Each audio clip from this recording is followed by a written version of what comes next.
Hello and welcome to Knife Chats, a channel where we discuss the history of cutlery as well as offer reviews on affordably priced knives for the user and collector alike. Without further ado, let's see what today's video is about.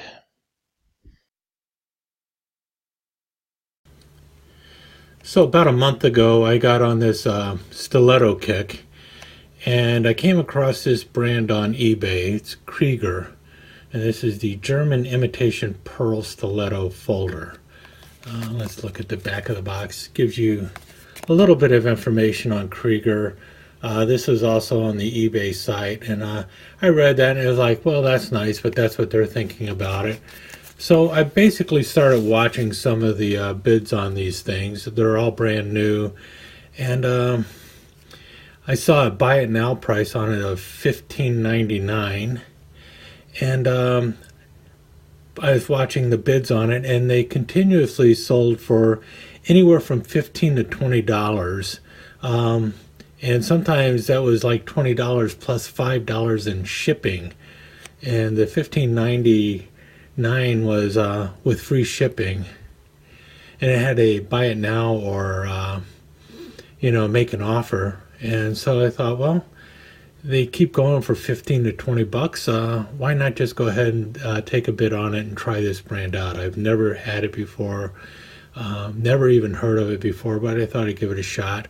So I put in an offer of $14, assuming that it would get rejected, or maybe there would be split the difference, asked $15 for it. But he took the $14 right away, and about 5-6 days later the knife shows up.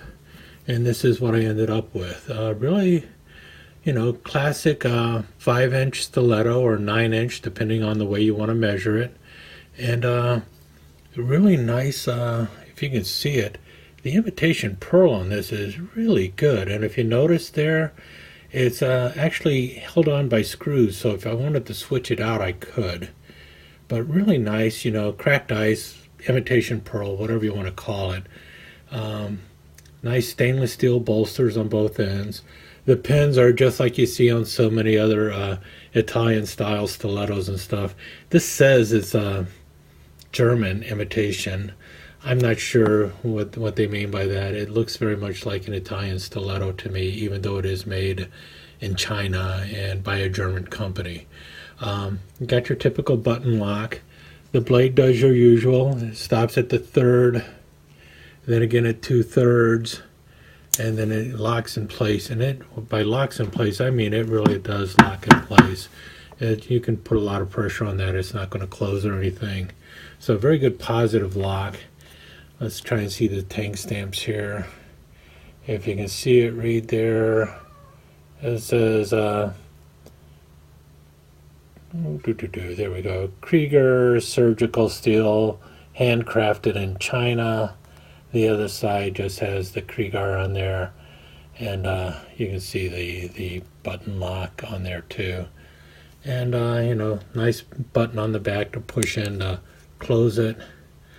You got the typical closings that you have. Works really great. It's a little too thin to grab the blade and just flip it open, but it does lock nicely, and that blade is really tight. There's nary a wobble to it. I mean, you would have to really do some twisting to get that blade to start wobbling. So all in all, for 15 bucks, I thought, man, this is one of the best knives I've ever bought for $15, especially when it comes to stilettos. So I was really impressed with it, and I thought, I wonder what else they got. And I started eyeing around, and they have quite a few different ones. But I wanted something that would look nice with my nice imitation pearl. And then I came across this one, which was their Kriegar legendary quality blades. Same information on the back of the box, but this was a step up. This one looks a little bit more stylish and everything, and it also cost about 10 bucks more. It came in at $26 basically. I think $25.99. Also with the free shipping. With that, I got this nice velvet pouch with it, and let's get it out of the velvet pouch. And what we have here is it's listed as genuine abalone. And it does have that nice reflection that you see in abalone. And so I do believe it is genuine, but it is your typical, made in China genuine abalone, in that there is a thin layer of abalone, and then you've got the covering, which is basically like an acrylic or a celluloid plastic cover over it to protect it. Kriegar also has its shield in there, nice brass pins, as smooth as silk over this. I mean, you can't even feel the pins when you're rubbing against the abalone. And then if you notice these bolsters, if we can get it to focus, which we got to, they have nice little etching on the bolsters on both sides. Flip it around to the front, and you see it here too. So they really stepped it up a notch to make this thing look really nice and fancy. It's got a different style blade. I've always heard this is the German style blade or clip point blade. Mirror polish finish on it. Same thing, your third, your 2/3, and then finally a lock. Typical button lock on the back. And the front of the blade, you can see how shiny it is. You have the Kriegar etch on the blade. And then on the back side, the same Tang stamp information. You've got your model number, stainless steel, handcrafted in China. But talk about a beauty. It's really a fantastic looking knife. The abalone is really nice looking, and then those bolster work. It's really terrific. I really like these. And like I said, again, blade, no wobble in that blade whatsoever. Let's get it to focus again on the knife and not everything behind it. No wobble though. Very tight. Good back spring. Folds up nicely. Nice and smooth into there. Just a fantastic looking knife. So I was really happy with it, and I would recommend anyone who's looking for a budget priced, well-made economy stiletto, really consider Kriegar. They make a quality knife for a very affordable price, and as you can tell, they look really cool and really nice. You have two blade options to choose from. You see that, and there you have the two. Your typical Italian, I think, bayonet grind, or Weehawk, people call it, or the German style with the nice clip point. The clip point is more practical. I think this is more traditional, your typical assassin's type blade.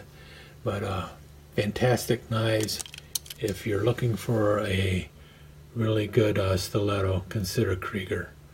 I think they're top notch.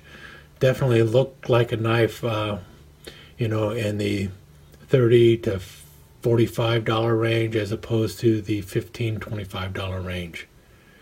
At least I think so.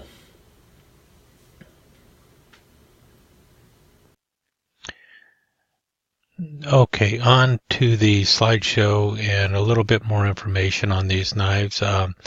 I did a trademark search and determined that they are actually owned by Bud K, and they've been around since about 2006, 2007. That's when the trademark was first applied for, and Bud K got the trademark in 2008. So that's about how old the Kriegar knives actually are, and I don't think they were around before then. They may have been, it might have been an old name that they picked up, but I have a feeling that it was a name that they created, because I've never heard of them before then. So the information on the back here is basically information provided to us by Bud K, the makers of the knives. And Bud K is actually located in Georgia, not in Germany. So it's got a German-sounding name, and maybe they have something to do with Germany, but I really can't prove that. What we do know is that they were made in China, and that the quality is pretty decent. A few people have said that the knives are very similar to the Kissing Crane knives. Actually, someone had mentioned that their abalone knife was almost identical to their Kissing Crane, except it had a Kissing Crane crest here instead of the Kriegar Custom Razors crest, and it lacked the etching on the bolsters, but the blade was etched to look like Damascus. I prefer this over the other one, and the Kissing Crane knives actually cost a little bit more than the Kriegar knives. So that's about what the quality is like. If you're familiar with Kissing Crane, that's about where the quality falls, but they're a little bit cheaper than Kissing Crane in price, but not in quality. I actually think they're just as good, if not possibly even a little better. And then here's a close-up of the etching on the bolster. And you can see the lockdown here engaging in one portion of the blade as it rotates around. And I kept mistakenly referring to this as a button lock. It's a pin lock, I'm sorry. So pin, not button. Another view of the crest.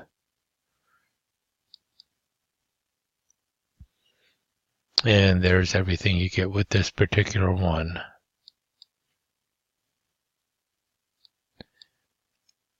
And here you can see the imitation pearl or cracked ice, and you can notice the little screws holding on the handles.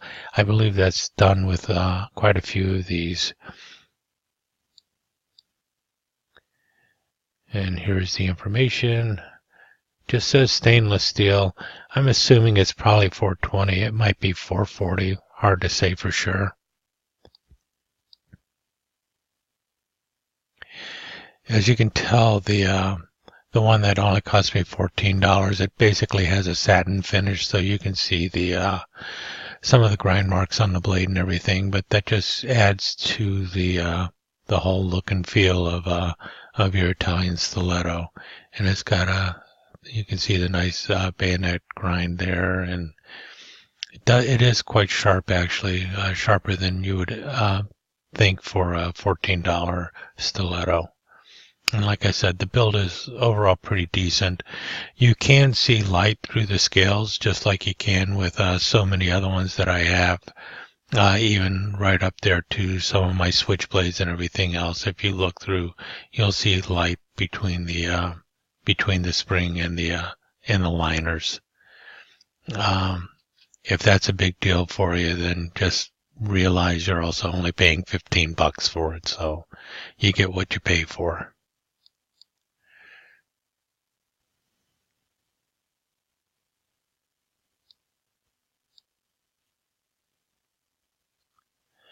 Okay, I hope that helps a little bit, and talk to you again soon.